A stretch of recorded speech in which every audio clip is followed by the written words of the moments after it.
I was standing right there, front row, beaming as my daughter, Clara, looked like a vision in white, ready to walk down the aisle.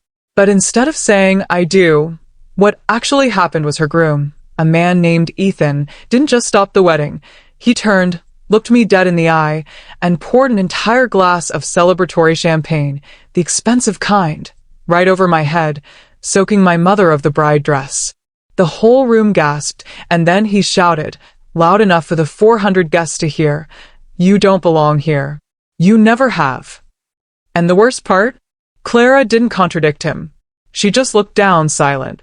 So, I walked out, completely humiliated and dripping wet, and what I did next, the thing that ended up costing them everything, has been debated by my entire family ever since. I need you to tell me, honestly, after you hear the whole story, was I wrong for taking back what was rightfully mine and watching their dream life crumble? Would you have done the same thing? You see, to understand why a man would ruin his own wedding ceremony by publicly shaming his future mother-in-law, you have to go back to the beginning, to the root of the problem, and that root was my relationship with my daughter, Clara. I'm a successful woman. I built my own architectural firm from the ground up. I've always been driven, pragmatic, maybe a little bit too focused on stability and success.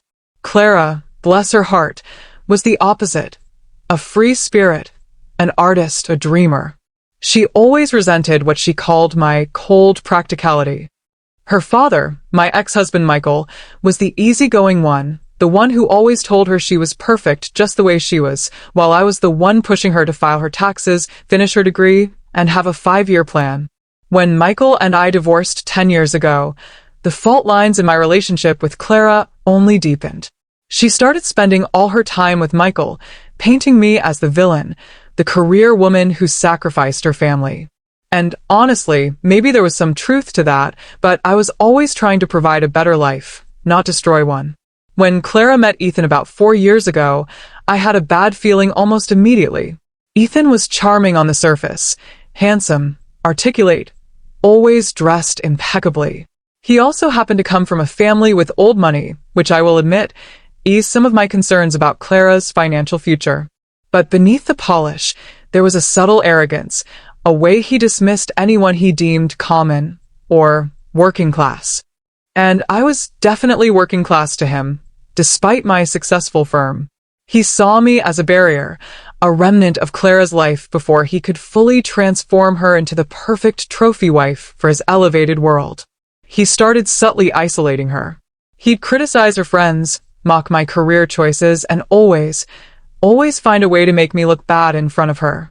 One time, I offered to help them with a down payment on a house, just as a gift, and he scoffed, "We don't need your blood money, Mrs. Sterling.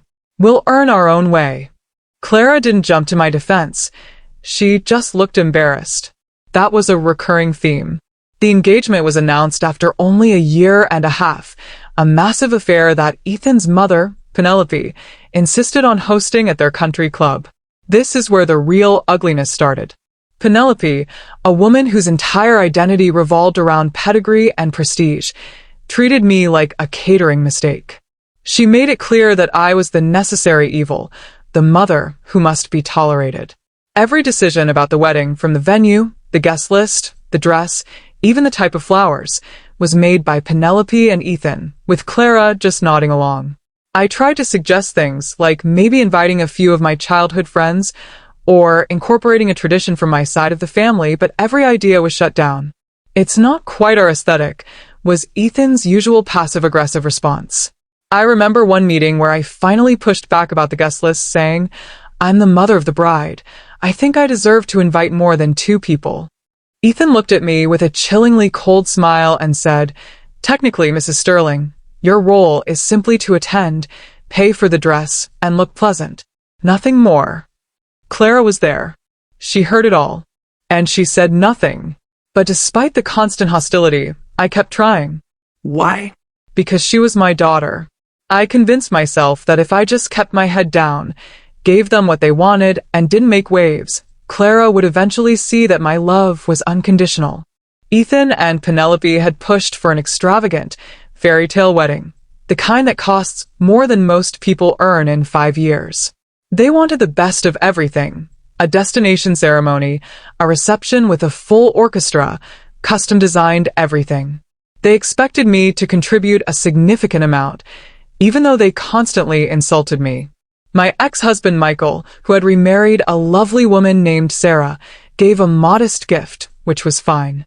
But Ethan and Penelope subtly put pressure on me for a massive contribution, the kind that would require me to liquidate some of my investments. And I did it. I swallowed my pride, told myself it was for Clara's happiness, and wrote a check for $150,000. It was a massive chunk of change, nearly half of the total cost, and I justified it by thinking of it as my way of apologizing for being a difficult mother all those years. I convinced myself that this grand gesture would finally show Clara where my heart truly was. The weeks leading up to the wedding were a blur of condescension and emotional abuse, mostly masked as wedding stress. Ethan would send passive-aggressive texts about my unreliable nature if I was 5 minutes late to a fitting. Penelope would constantly check on my wardrobe choice, making veiled threats about whether I would embarrass the family. I put up with it all. I bought the expensive dress they approved of, a beautiful pale lavender gown that was honestly a little too stiff for my taste, but I wore it. I flew to the destination wedding venue, a stunning, historical estate overlooking the ocean, and I didn't complain about the small, isolated room they had assigned me, miles away from the main house where Penelope and Ethan's family were staying. I just smiled, kept my mouth shut, and focused on the image of my daughter happy. The morning of the wedding, things were tense. Clara was getting ready with her bridesmaids, and I tried to go in just to have a mother-daughter moment, maybe help her with the veil. But Ethan's sister, a woman who looked down her nose so hard I swear she saw the floor, blocked my way. Penelope says no interruptions, she said, without making eye contact. I waited outside the room for nearly an hour, hoping Clara would send for me, but she didn't. I felt that familiar, cold ache of rejection, but I told myself, it's her day. Don't ruin it. I went and found my seat, right up front, next to Michael and Sarah, who looked uncomfortable by the whole ordeal. The music started, the procession began, and then Clara appeared, walking down a long, flower-lined aisle. She looked ethereal, truly breathtaking. The ceremony started, and everything was going smoothly until the priest got to the part where he asks, "Who gives this woman to be married to this man?" Michael and I were supposed to step forward. We did, and as we were walking back to our seats, Ethan stepped slightly forward, catching the priest's eye. The priest, slightly confused, stopped talking. Ethan didn't say anything for a moment. He just stood there, staring at me. His eyes were cold, calculating, and suddenly, the perfect groom mask slipped, and I saw the true monster underneath. It was pure, unadulterated contempt. So that's the situation I was in. I was in the front row, having just been stared down by the groom in front of 400 people. I had paid an astronomical sum of money, endured years of emotional manipulation, and now, at the very moment I thought I would finally get a reprieve, he was pausing his own wedding to give me the death stare. I had given up my dignity for this day. I had given up my money for this day. And he was clearly about to do something awful. I was already planning my graceful, silent exit. But then the unthinkable happened. He snapped his fingers at a waiter standing nearby, who immediately rushed over with a tray. Ethan picked up a full glass of champagne, walked right up to me, and without hesitation, poured it over my head. It ran down my face, soaking my hair and my meticulously chosen, lavender mother-of-the-bride gown. That's when he shouted, "You don't belong here. You never have." And he didn't stop there. He leaned in close, whispering just loud enough for the first few rows to hear, "Your money bought you a seat, but it didn't buy you respect. Now get out." Clara, my own daughter, was standing 6 feet away. She didn't scream, she didn't cry, she didn't rush to my side. She just stood there, looking at the floor, accepting his behavior as justified. I was humiliated beyond measure, not just by the champagne, but by the utter silence and complicity of my child. Before I tell you what happened next, the thing that changed their lives forever, I want you to pause and comment below what you would have done in my shoes. Would you have let him get away with it, or Would you have hit back? And if so, how? I need to know if I overreacted. I turned and walked out, not with a scene, not with yelling, but with a silent, dignity-preserving walk, my lavender dress clinging to me, my makeup running. I went straight to my small, isolated room, stripped out of the dress, and changed into the only presentable thing I had left, a black, slightly wrinkled travel outfit. I then pulled out my phone. I didn't call Michael, I didn't call a lawyer, and I didn't call Clara. I called my business partner, David. David has been with me for 20 years and is the only person who truly understands the complexity of my firm, Sterling and Associates. David, I said, my voice shaking a little, I need you to do something for me, immediately. Something I should have done months ago. That $150,000 I gave them, it wasn't just a check. It was a transfer from a specific investment account I had set up years ago.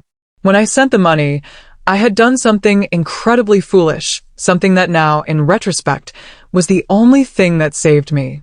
I had forgotten to fully sever the electronic tie between my main account and the account the money was sent from. It's a technicality, a stupid oversight in my banking app's interface, but it was there. David, who has access to the highest level security protocols for my financial dealings, knew exactly what to do. I need you to recall that wire transfer. All 150,000 of it. I instructed him. Tell the bank it was an erroneous transfer, a mistake, a clerical error on my part. Do whatever you have to do to get that money back right now. I want the reversal initiated before they even finish the ceremony. David, bless his cynical heart, didn't ask a single question. He simply said, consider it done. I'll call you back with a confirmation code. I didn't wait for his call. I booked the first flight out of that island, grabbed my suitcase, and took the most expensive taxi ride of my life straight to the airport. By the time I was sitting in the airport lounge, David called. It's done. The wire was reversed. The funds should be back in your account within 24 hours. The bank processed it as a high-priority fraud claim, he explained. I felt a surge of cold satisfaction. The fallout was immediate, dramatic, and delicious in its irony. Ethan and Penelope had based the entire, obscenely expensive wedding on the assumption of my $150,000 contribution. Apparently, they had been delaying paying several key vendors, the orchestra, the catering company, the floral designer, promising them the full balance would be settled the Monday after the wedding, using my money. My reversal hit the financial accounts they were using on Monday morning, leaving a gaping, immediate hole. By Tuesday, the vendors were calling, then emailing, then sending demand letters.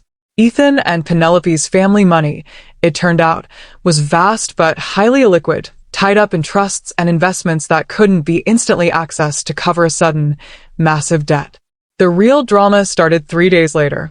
Ethan and Clara were supposed to be on their 2-week honeymoon in the Maldives, which was also paid for by a deposit and a final balance due on Monday.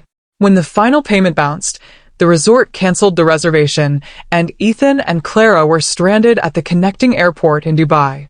They didn't even make it out of the country. Clara finally called me from Dubai, her voice tight with panic and anger. Mom, what did you do? The hotel just canceled everything. Our flight home is on a standby list. Ethan is furious. I was sitting in my office, calm and utterly collected. What did I do, Clara? I asked, my voice dangerously level. I simply corrected a clerical error. $150,000 was mistakenly transferred, and I had my bank recall the funds. Mistakenly, she shrieked. You promised that money. This is our wedding. Yes, the wedding, I said. The one where the groom dumped champagne on my head and told me I didn't belong there, and my daughter stood silent and watched. I decided that, since I didn't belong there, my money didn't belong there either. I could hear Ethan yelling in the background. The rest of the story is messy, a slow, agonizing slide for them. Without my contribution, the wedding was technically solvent, but the vendors were demanding immediate payment.